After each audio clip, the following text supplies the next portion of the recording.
What's going on, guys? Jet here, and today I want to talk about how to get the Slime Serpent as a Warlock. Giant pain in the ass as a Warlock. Very easy as a tank. If you have a tank off spec, or a tank, sorry, tank off spec. If you have a tank alt, go ahead and just use your tank alt and do not even try this. This is a giant pain in the ass. Pretty easy though, using a little bit of cheese. Essentially what you got to do if you don't know what this mount is, you come to Plaguefall on Heroic, and you got the solo Domino Venomblade and Stradama, and then you can go and get your mount.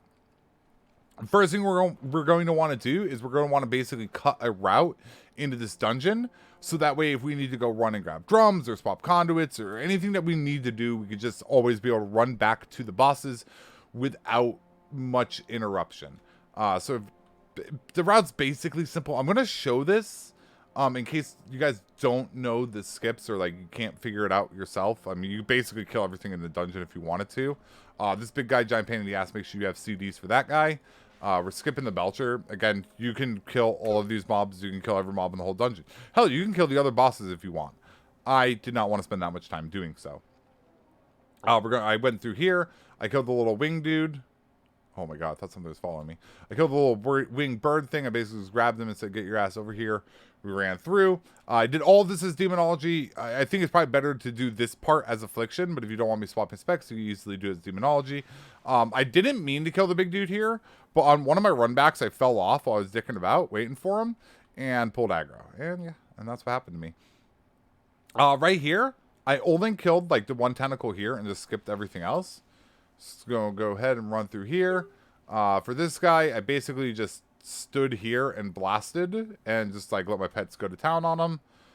Again, very, very, very simple. Everything I've shown so far. You will wipe a few times. It's going to happen. The mobs will beat that ass.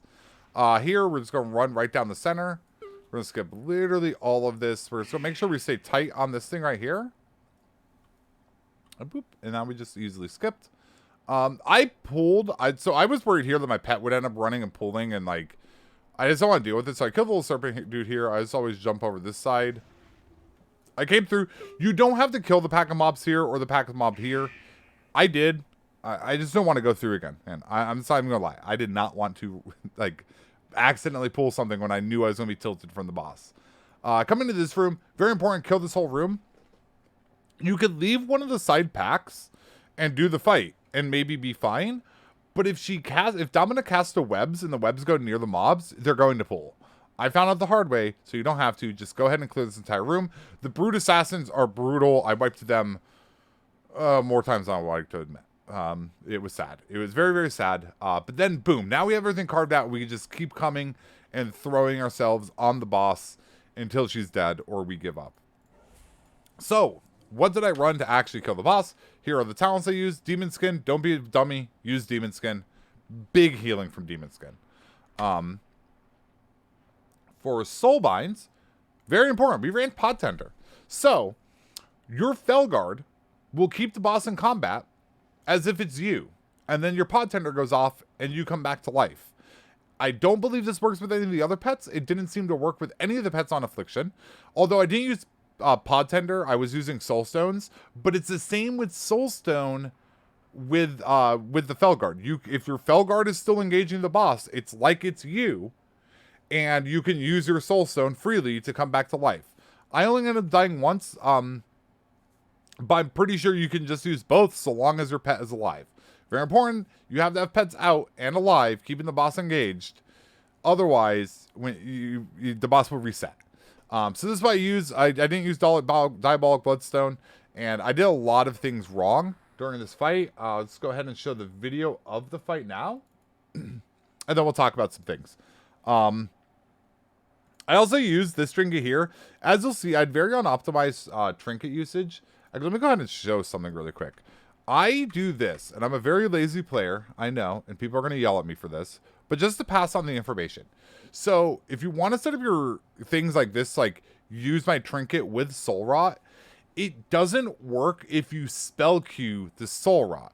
So when I'm slamming Shift 5, which is my Soul Rot button, if I do that in the last 20% or whatever of my initial cast, it cues the Soul Rot and does it, but then does not use the trinket.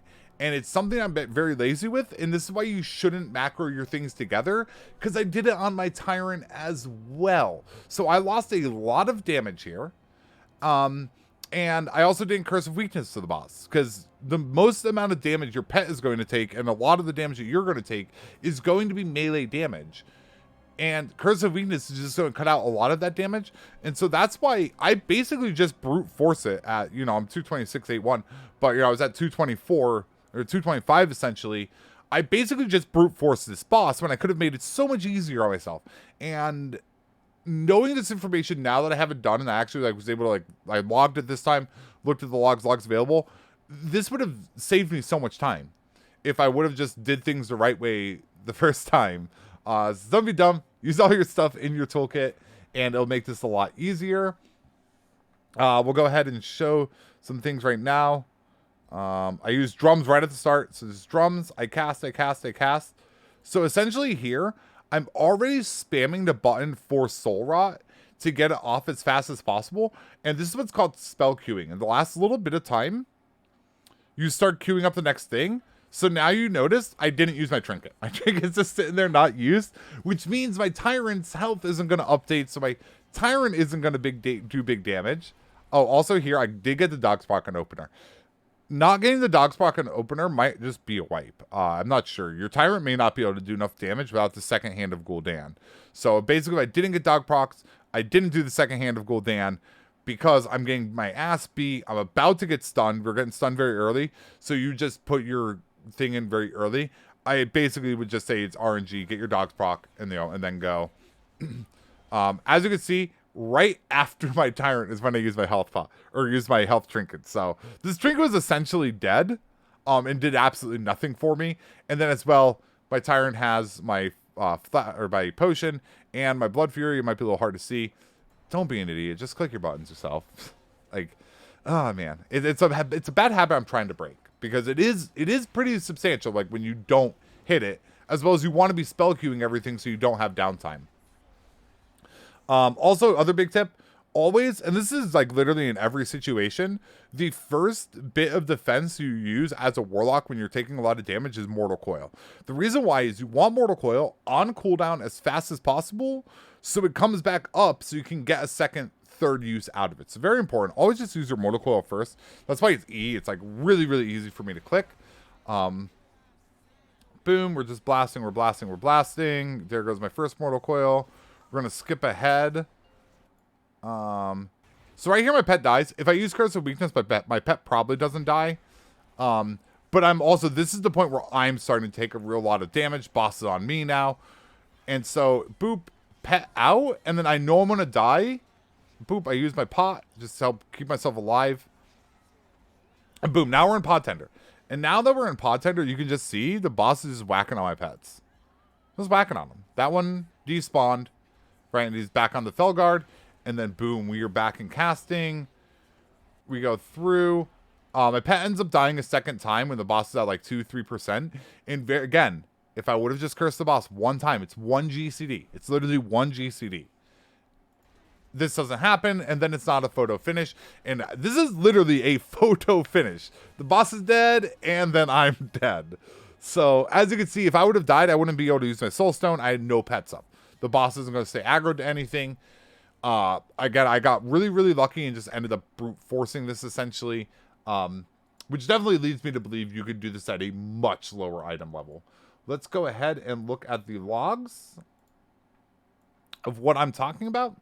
And then Stradama. Oh, let's just talk about Stradama really quick, and then I'll show the whole thing. We just show everything right here. We just do damage taken. Me. Wait. Boom, look at that. All melee damage. My pet took all melee damage. So this is with Curse of Weakness. So you definitely just want to use Curse. It's going to keep your things alive, your pets and stuff alive, because they are just going to be eating the melee damage for you. For the second boss, I ran Affliction. I don't actually think it matters what you run on the second boss. Basically what I did was I just blew all my CDs, popped drums here, blew what CDs I had, and then just kind of waited and killed it as soon as my CDs came back up. I ran Darkcaller. Hello? Oh, I need to click on me, don't I? Hello? All right, yeah, there we go. I ran Dark Caller because I thought the fight was going to be a little bit longer because of the intermissions. I kind of didn't matter. I'm really just, you can do whatever you want in this fight. The one thing I will say is have your Curse of Exhaustion ready because the ads that Stradava spawns that do the little slam thing. First of all, I didn't do the slam mechanic. I just killed them. I do the slam mechanic if you want. I just killed them. But if those make an intermission, they sprint and they are fast. And you're going to want to use exhaustion on them and then just knock them out of the park and just go about your business. But yeah, super easy fight. You could have definitely did this with anything. Again, with this demonology for Domina is actually just insane. Again, you can kind of just cheese an extra life with Pod Tender and probably Soulstone as well. Again, there's a video I saw where somebody did it on. Did Soulstone. Once you do that, you're going to come back up here. You're going to go over here and you're going to grab your mount. Be careful you don't aggro these things. They will beat your ass very quick. And then, get to going here. Oh, wait. We want slime. There he is. And then we get a slime serpent. And we're happy. Yay, we did it as a warlock. And it was a giant pain in the ass. But luckily, we have a broken pet mechanic that lets us have extra lives. Woo! Let's go. Hopefully this video helps you guys out. I'll try to leave the vlogs link down below somewhere. Feel free, ask me in the comment section any questions you have. And I'll see you in the next one. Peace.